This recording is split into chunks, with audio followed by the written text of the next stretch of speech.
Israel Palestine युद्ध थांबलं।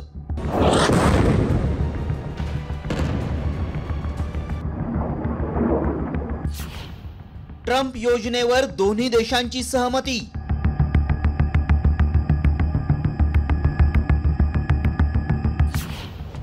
युद्धात 67,000 लोकांचा बळी।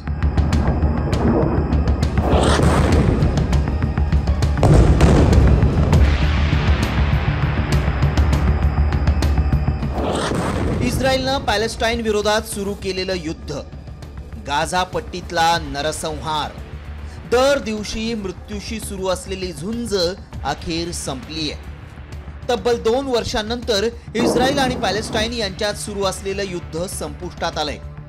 अमेरिकेचे राष्ट्राध्यक्ष डोनाल्ड ट्रम्प यांनी गाझा पट्टीसाठी सुचवलेल्या शांतता योजनेच्या पहिल्या टप्प्यावर पॅलेस्टाईन आणि इस्रायलनं सहमती दर्शवली आहे। या योजनेनुसार इस्रायलचे 20 पोलीस नागरिक सोडण्यास हमास तयार झालाय। त्या बदल्यात इस्रायलकडून पॅलेस्टाईन बंदिवानांची सुटका केली जाणार आहे। इस्रायल पॅलेस्टाईन युद्धात आतापर्यंत 67,198 पॅलेस्टाईन लोकांचा बळी गेलाय। जवळजवळ 1,70,000 लोक जखमी झालेत। जखमींपैकी 40,000हून अधिक जणांना जीवघेण्या जखमा आहेत। इस्रायली हल्ल्यात दर 10 जणांपैकी 1 जण ठार किंवा जखमी झालाय। 9 जण बेघर झालेत। किमान 3 जणांनी अनेक दिवसांपासून काहीही खाल्लेलं नाही। दर 100 मुलांपैकी 4 जणांनी एक किंवा दोन्ही पालक गमावलेत।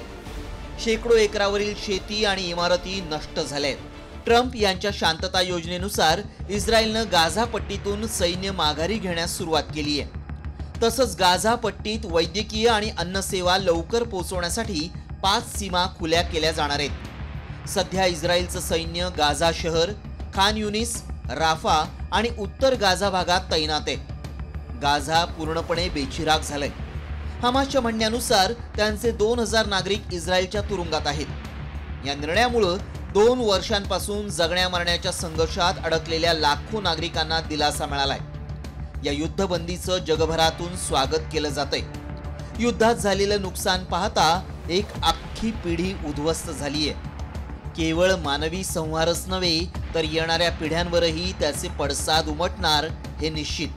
त्यामुळे थांबलेलं युद्ध पुन्हा होऊ नये आणि जगात शांतता कायम राहावी हीच अपेक्षा। ब्युरो रिपोर्ट, साम टीव्ही न्यूज।